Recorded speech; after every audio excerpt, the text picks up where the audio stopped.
Welcome back, folks. One more mesh analysis problem with a dependent supply. We're going to look at dependent supplies more. We're going to work more problems. You have homework that you're going to have to do, web work, all sorts of good things like that. And we'll hit them again when we get to nodal analysis and superposition and Thevenins and Nortons, all sorts of times. So we're going to have even more exposure to dependent supplies and analysis. But for now, let's work one more problem and get you ready for the homework as much as we can. This one is still behind my head, so let's take a look. It's right there. Magic. I need like explosive animations and stuff like that. I don't know how to do that. It would be way more fun. Okay. Maybe then you would stay awake. We can hope. Anyhow. All right, so here's our dependent supply. We can tell because it's a diamond. Okay, I'm looking on the inside, so it's a current supply because I've got an arrow, and it's controlled by a current. So it's a current-controlled current supply. So I would write this one as current-controlled current supply. That's a lot of S's. It's actually just one S. It's a lot of C's. Let's keep going. Okay, that's our current-controlled current supply. All right, let's do some analysis. How many meshes? We still got to label them the way we always have. So I'm going to label it as I1, I2, I3. Okay, get some polarities up here. Moving around I1 using the passive sign convention, moving around I2 using the passive sign convention, and moving around I3 using the passive sign convention. Okay, we got to make a plan, so I count the current supplies. How many current supplies do you see? Hopefully you can count that correctly and figure out that there are two current supplies, right? IS1 and IS2. So that means I'm going to write two KCL equations. And I have 1, 2, 3 unknowns, so to make up the difference, I'm going to write one KVL equation. And that's going to cover my three unknowns. Okie doke. Let's start with the KCLs. So let's see. Since they're shared, hey, I've got a super mesh. I've got at least one super mesh. Maybe even two, because look, this current supply has these two mesh currents flowing through it. So that forms a super mesh. But then this current supply also has two mesh currents flowing through it.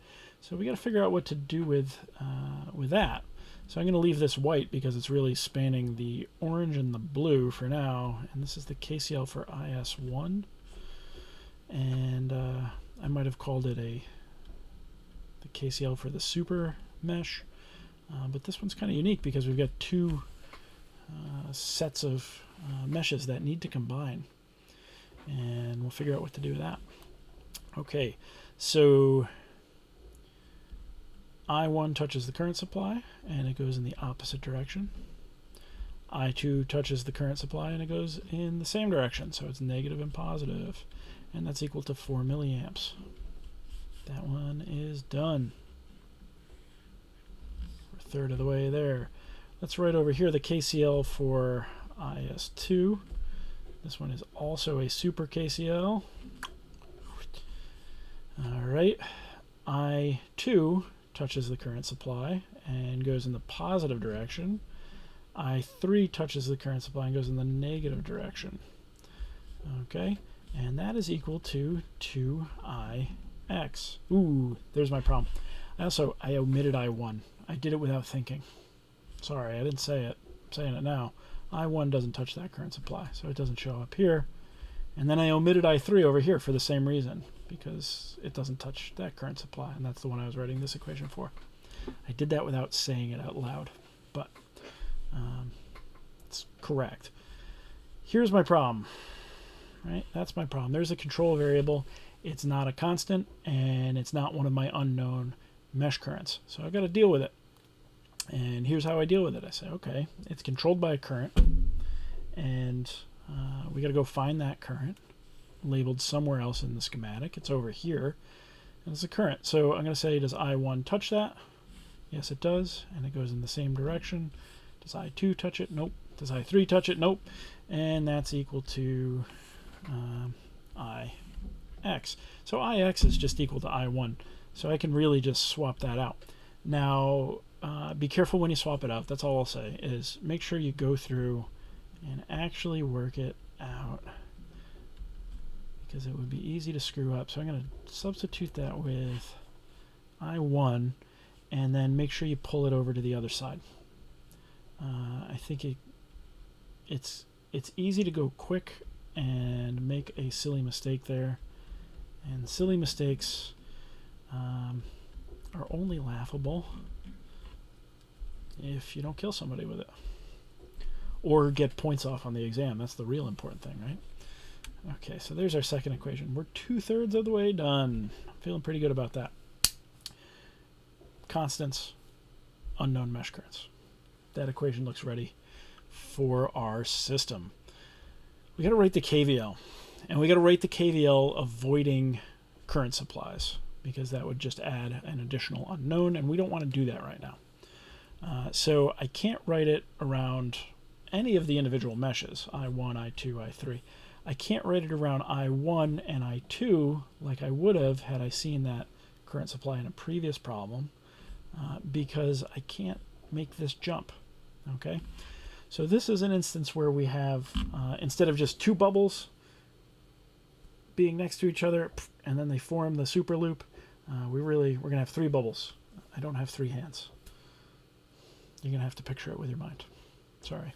So we've got these three things, okay, and we're going to work our way around the outside of them. So let's do that, and let's grab green. And here's a case where it's okay to go around the outside.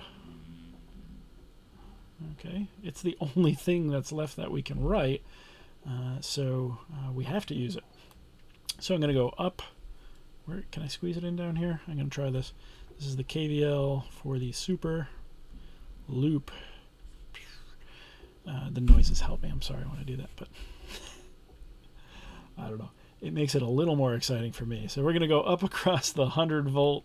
We're going to drop across the 4K, and I1 is the only current flowing through the 4K, and it's flowing in the positive direction. We're going to drop across the 8K, and I2 is the only current flowing through the 8K, and it's flowing in the positive direction. We're going to drop across the 2K, and I3 is the only current flowing through the 2K, and it's flowing in the positive direction. All right, last one, we're going to go from positive to minus across the 40. So we're going to have minus 40. And we're back to where we started down here on this big node on the bottom, also labeled as ground in this case.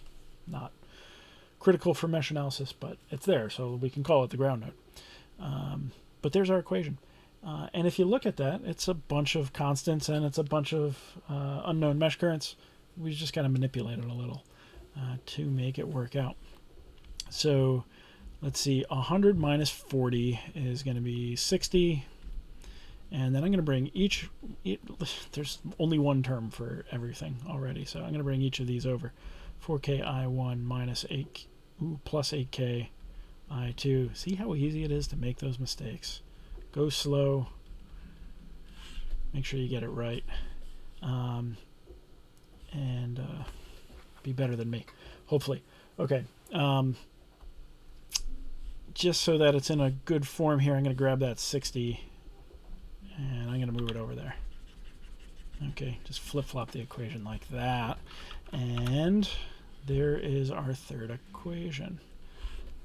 Not too bad. One little extra step, right? We had to think about what the control variable was, and we had to use the same method of writing an expression for it as we would when we write the expression for the output. Okay, solve it. Solve it the same way we've been solving it. Okay, so set up your matrix. There's three equations, three unknowns. Make sure you have enough room for that if you're going to write it. Okay, I'm looking at the KCL for IS1 up here, and it's going to start out like that. invert that, and we get 4 mils over there. Don't lose track of that prefix. That's another way to make a silly mistake. Okay, -2 coming over here, -2, 1, -1, and 0. That one's in good shape. And then over here we get 4K, 8K, and 2K. And the right hand side is 60. There we go. And if we invert that matrix and multiply by that vector, we're going to get a vector of our unknowns, I1, I2, I3. All right, hopefully you've already pulled out your calculator. I'm pulling out mine. And here we go. So 3 by 3, -1, 1, 0, -2, 1. Oh, I already screwed up. It's more fun to watch me screw up in person, I promise you. Mostly it gives you a little break from listening to me.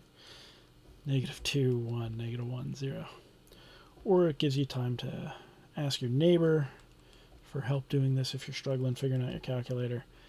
But that's harder to do when I'm here, you're there, and your neighbors are who knows where. And 60 on the right hand side. Okay, from that we get 2 milliamps, 6 milliamps, and 2 milliamps. Okay. Feels vaguely familiar from the hundreds of times I've solved this particular problem. And let's see, what do we want to find with this? I guess we could find IX, but it's really just I1, and we know that's 2 mils. What do we want to find? We could find... Let's do it. Let's find V out right there. Okay, across the current supply. So this is going to be our second problem. It doesn't matter that it's dependent. It doesn't matter that it's dependent. We're going to do the same thing we did last time when we had this case. We've got to think about how we find voltages. Ohm's law, we need a resistance. We don't have the resistance in this case. So that's not going to work. And KCL, well, we can't find a voltage with a current law. So that leaves us with KVL. So I'm going to write a KVL. I'm just going to go right around I3 here. I'm going to go up VO, down across the 2K, which has I3 flowing through it, and down across the 40. I'm going to try to remember that. You can pull up this image. It should be posted with a video, and you can follow along in the schematic if that works out better for you. I'm also going to bring up my notes here, right through the screen, so that I can watch up there. Okay, so how do we find V out? We go up across VO, we go down across 2K with only I3 flowing through it, and then we go down across the 40, and that's equal to 0. Now the trick here is that we know I3, right? We can take that and we can plug it in there. So this is really V out. Let me bring this over to the other side. So it's going to be positive 2K I3, and 2K times 2 mils is going to be 4, and I'm going to pull this over, and it's going to be positive 44. Okay, so it's going to be positive 40. My brain went faster than my mouth and my pen. Not a problem I have very often. Okay, 4 plus 40, now it's 44. 44 volts. Make sure you get a unit on that answer, and there it is. Okay, so if you got to find a voltage across a current supply, go ahead and use a KVL at the end. Okay, so that's dependent current supplies. You know everything you need to know about mesh analysis, but I promised you in an earlier video that we were going to be able to do some of these circuits in 30 seconds. Just like that. Okay? So I'm going to teach you a shortcut. This is your fallback. Everything you've learned up to this point. If you're confused about something, if you're not sure where these numbers are coming from, This is your fallback. Everything comes from KVL, KCL, and Ohm's law. We're going to look at the shortcut. I'm going to teach you how to do probably, that's a made up, I was going to say 80%. That's a made up statistic. I'm going to teach you how to do all of these problems with only one little exception. I'm going to teach you how to do them in 30 seconds, and you're going to get good at it. Okay? So stay tuned, and good luck.